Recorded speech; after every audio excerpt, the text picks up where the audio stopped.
Al-Ridwan Publishing House present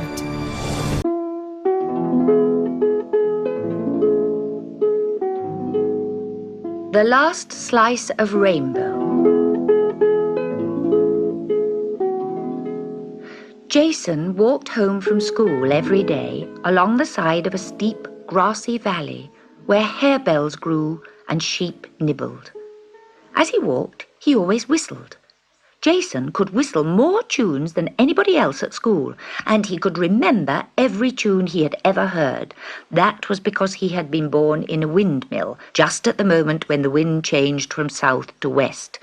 He could see the wind as it blew, and that is a thing not many people can do. One day, as Jason walked home along the grassy path, he heard the west wind wailing and sighing. Oh, oh, oh, oh, bother and blow, I've forgotten how it goes.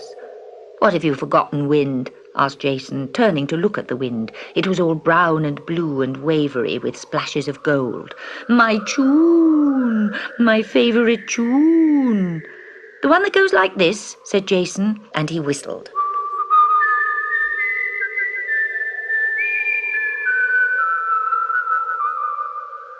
The wind was delighted. That's it, that's the one, clever Jason. And it flipped about him, teasing but kindly, turning up his collar, ruffling his hair.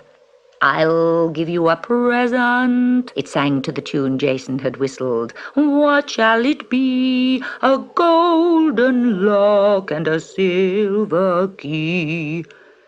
Jason couldn't think what use those things would be, so he said quickly, Oh, please, what I would like would be a rainbow of my very own to keep.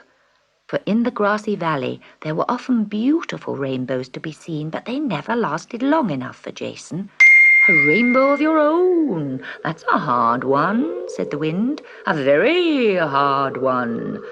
You must take a pail and walk up over the moor till you come to Peacock Force. Catch a whole pailful of spray. That will take a long time, but when you have the pail full to the brim, you may find something in it that might give you a rainbow.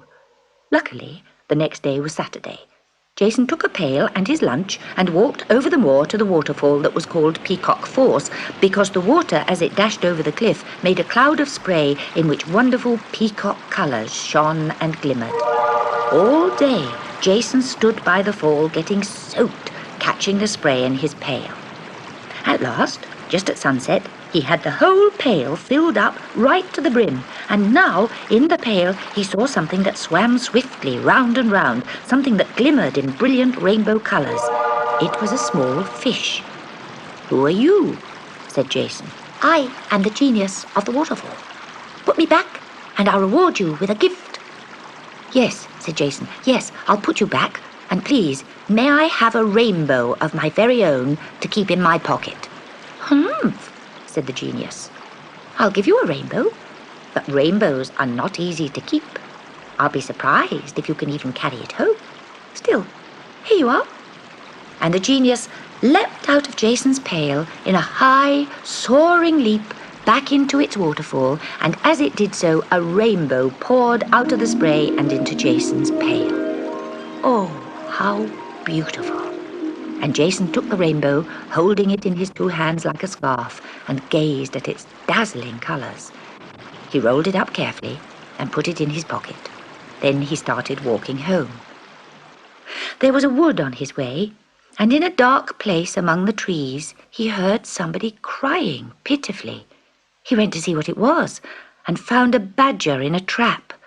Boy, dear boy, groaned the badger, let me out, or men will come with dogs and kill me. How can I let you out? I'd be glad to, but the trap needs a key. Push in the end of that rainbow I see in your pocket. You'll be able to wedge open the trap. Sure enough, when Jason pushed the end of the rainbow between the jaws of the trap, they sprang open, and the badger was able to clamber out. Thanks, thanks, he gasped, and then he was gone down his hole. Jason rolled up the rainbow and put it back in his pocket, but a large piece had been torn off by the sharp teeth of the trap, and it blew away. On the edge of the wood was a little house where old Mrs. Schedule lived. She had a very sour nature. If children's balls bounced into her garden, she baked them in her oven until they turned to coal. And everything she ate was black. Burnt toast, black tea, black olives. She called to Jason, "Boy, will you give me a bit of that rainbow I see sticking out of your pocket? I'm very ill.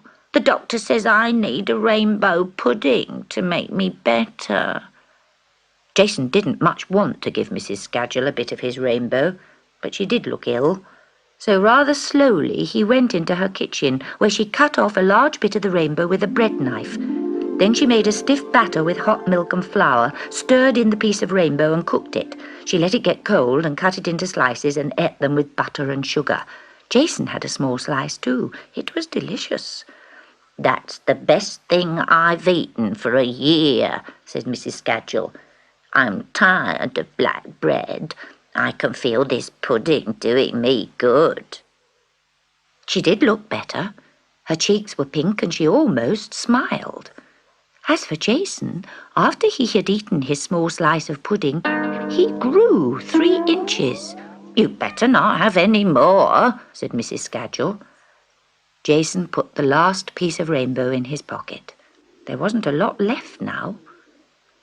As he drew near the windmill where he lived, his sister Tilly ran out to meet him. She tripped over a rock and fell, gashing her leg. Blood poured out of it, and Tilly, who was only 4, began to wail. "Oh, my leg! It hurts dreadfully. Oh, Jason, please bandage it, please." Well, what could he do?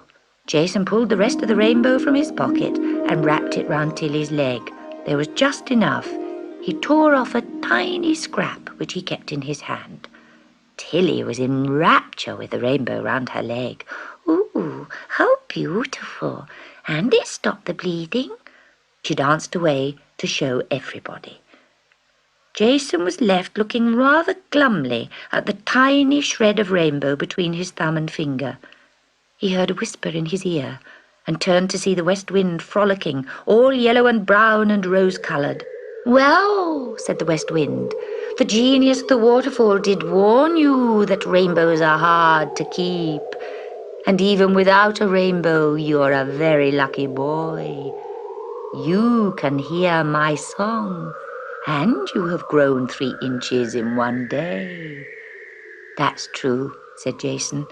"Hold out your hand," said the wind. Jason held out his hand with the piece of rainbow in it, and the wind blew as you blow on a fire to make it burn bright.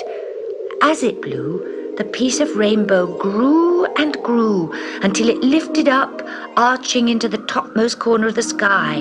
Not just a single rainbow, but a double one, with a second rainbow underneath that, the biggest and most brilliant that Jason had ever beheld.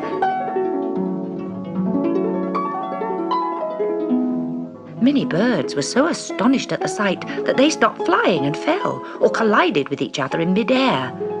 Then the rainbow melted and was gone. "Never mind," said the west wind.